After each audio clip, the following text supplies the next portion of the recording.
Hi there, I'm the CRM Ninja, and on today's episode of the Oops Factor, I'm joined by Nick Stewart. Welcome to the show, Nick.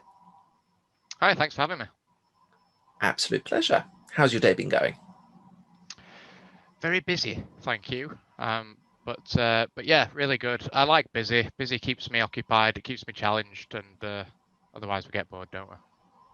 That is very true, but I understand that you have several hobbies which you do when you're not busy with work. One of them, my background, ancient Rome. Can you tell us a bit about it and how you got into it? Yeah, I'm a bit of a history buff, to be honest, and I'm Okay. fascinated by people that have achieved amazing things in history. So like Julius Caesar being one of them. Yeah, I like a lot of the old stories that come from Rome and the mythology of it and the culture that Rome was able to. Um, if anybody ever asks about Rome, they say that the culture was that. Um, it could be if you it had to be said in a whisper because if you spoke its name too loudly, it could break. It was that fragile, and Right. I love that sort of old school mythological stuff. God, have you actually been to Rome? Unfortunately, not. So I have Ah, a load of trinkets behind me from travels. Um, been to these bad boys, but no, I've always wanted to do Rome. I've never done Italy at all, but there are so many fantastic sites. I think I'd probably need to do it for about a month to get around everywhere that I'd want to visit. there is a Uh, lot there. We went some years back. We spent a week in Rome itself. I've actually been to the Colosseum and walked around it. One of the most so jealous. random but interesting thoughts as I walked around it was, which I don't normally get when visiting old buildings, but I was wondering what the local data capacity was because you have thousands of people taking pictures and uploading. And I was wondering if you could like put a spotlight on how much data transfer is coming out of the Colosseum. It'd be really interesting to see. That is such a cool idea. I've never thought of that, but that's such a good point. Yeah, how many photos have been taken, or yeah, that's a cool thing. Colosseum bandwidth, building bandwidth. How much bandwidth is a is a building have? Yeah, And an probably a amusing lot with the concept. size of that one. Yes, it was. I mean, it's decently large, and it said they have thousands of people, queuing up and going around it, and everybody's taking pictures everywhere. So it's very impressive to see in person. So hopefully you'll be able to go to see there soon. The closest I've got is Assassin's Creed, which Brotherhood. That was a really great game that was based in ancient Rome. I hear, I hear. So going from history in ancient Rome to Oops Factor, what do you have to share with us today? So what I have to share with you today is something that in that was done for the right reasons, but in hindsight, I think it would have been better to say no. I Okay. think a lot of us in general probably need to get better at saying no. I know certainly throughout my career, I've fallen into the trap of um, being the nice guy that everybody wants to that everybody knows will take on any work that they push their way.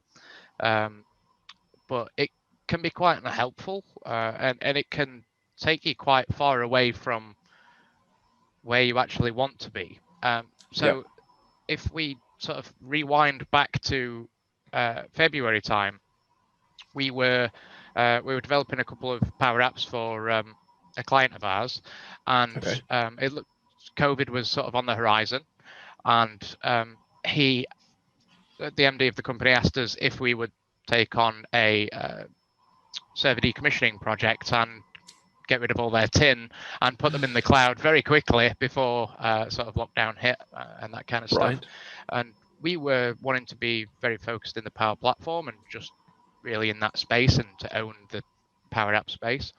Um, but we appreciated the sort of predicament that the client was in at the time and the lay of the land of the situation and all that kind of stuff.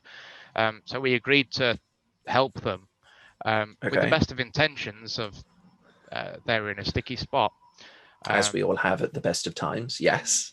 yeah, absolutely. And obviously, we've completed the project now, but when we were going through it, I think we quickly realized that actually this is taking us a bit too far away from what we actually want to be doing, which is very much focusing on the Power Platform and Power Apps. and Right. it's more taking us into infrastructure and almost becoming a bit of an MSP. And Ah, without those were the realizing it, days. we were almost by accident merging into something that we never necessarily set out to want to be in the first place. Right.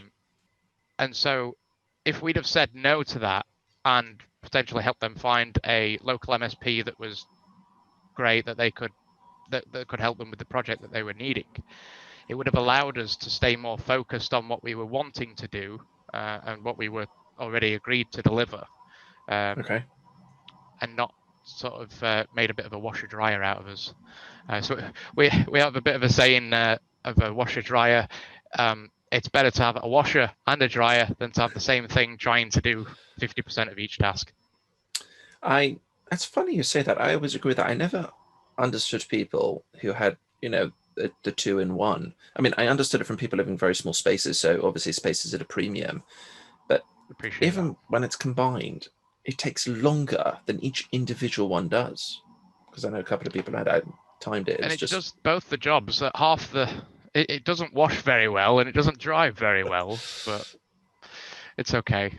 So I think if we'd have said no to that, it would have allowed us to focus more on what we really wanted to be, and not sort of get wrapped up really with what was quite a difficult project to deliver. But okay. So by saying yes to the project, and in the back of my mind, there's the Jim Carrey film. I think it's called Yes Man or something, where he has to say yes to everything. I remember that one. Um, Yeah. yeah, that was a good one. By saying yes, did therefore take you away from your existing engagement with the client? Did it cause you to divert resources within the company? Exactly, absolutely. So we were focused on delivering a power app, and we had to augment some resource to work on that project, which then slowed down the development of the power app, which Okay. then caused its own issues itself. So ideally, we should have just said no, focused on the work that we'd already agreed to deliver, and just carried on with that. And I think that's just a general point. Remembering back to my corporate career in Capita, I would say I've heard yes. of that. It's a little small company, right? Yeah, yeah. It's a small company where you're just a number, which is has For its those own outside the challenges. UK who are not familiar with Capita, give a 20-second overview of what Capita is and does. Ooh, Capita is the company in the UK that has its finger in every single pie that you could possibly imagine. And it is a huge corporate beast that in my experience, likes to grind its staff into the ground. So, Classic corporate culture of rinse them and then just chuck them on the pile and get a new one. yes. So you were saying anyway with your corporate career at Capita. Yeah, my corporate career at Capita, so I was a change manager and I had a number of change requests, and a friend went off sick, and yeah, change request, right? I know, horrible. I have to say, as a solution architect, when clients bring up new stuff in projects, I say, right, that's a change request, that's out of scope. So I'm used to issuing the requirement for a change request, and then somebody goes up and does the paperwork because I don't do that. Yeah, so that used to be me. So I used to do that change management paperwork, right? And a colleague of mine went off absence for longer term absence, and so I was Right. asked by management if I could take on an additional client's worth of projects and changes. So yes, and at the time I wanted to help out with the team, and I wanted to help the person that had gone off on sick, and so with all the best will in the world, I said yes. But what actually happened was I ended up doing a poor job of my clients because I was so focused trying to do a great job of the ladies that I'd taken over, Right. which then put me into a bit of a sticky spot with my manager, with my work. And so if I'd have just maybe said no and maybe sort of said, actually, could we split this across multiple members of the team? Is there a job share that we could potentially do for that? Yeah. Rather than just going, oh yeah, I'll do that. Yeah, I'll do that. Yeah, I'll do that. Because Sometimes I found, especially in the more corporate style organizations, they talk about teamwork and we all step up to bear our load, and we help out, we pitch in. You know, somebody's off sick or something, and it's all for the good of the team and the good of the company, and you should take ownership and responsibility, and all those sort of corporate buzzwords that are really great. But if by doing so you're sacrificing the quality that you're bringing to projects, or you're overloading yourself, overburdening yourself, either from a work perspective or a mental, physical perspective, then that actually is much more detrimental. Yep, you're absolutely right. So on a personal side of things, the amount of anxiety that it created for me, I was doing because just sort of the type of person that I am, I was working on an evening trying to catch up, which was having an impact. So I have 2 young children. That was having an impact on my children, my relationship with my wife, my general happiness overall. And so, yes, a massive lesson that I've learned in my career is having the strength to say no. But it's often in their best interests at the same time as that in yours, but they might not necessarily see it as that at the time. That's true. You need to explain politely, sometimes diplomatically, you know, set out the essentially business case justification if they're that sort of person who needs it, as to why exactly you are saying no. Yeah, absolutely. 100% agree. Good. So what advice would you give to people who sometimes find it hard to say no, or, you know, they're the younger in their career, they're at the start of it, and therefore they want to please management as much as possible and to be able to advance and do well? That's a really great question. I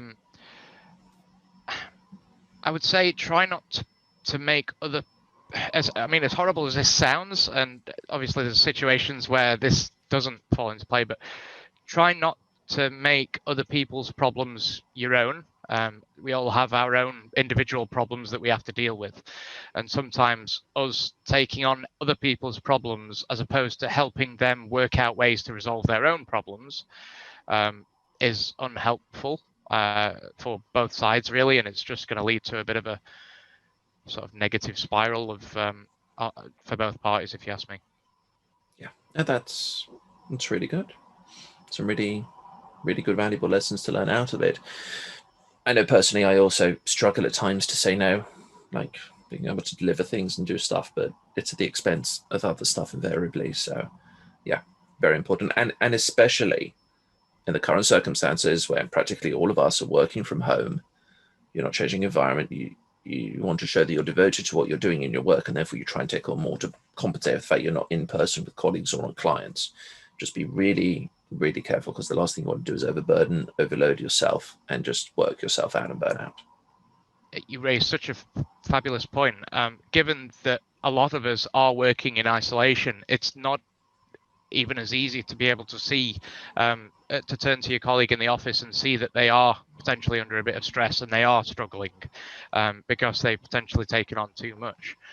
So you raise a fantastic point, and I would implore everybody to please check with your colleagues if you are asking them to do additional bits and pieces, that they're not sort of paying you lip service as to say yes, but actually it could be detrimental to other things that they're doing and impact on quality of their day-to-day work. Indeed. Wonderful.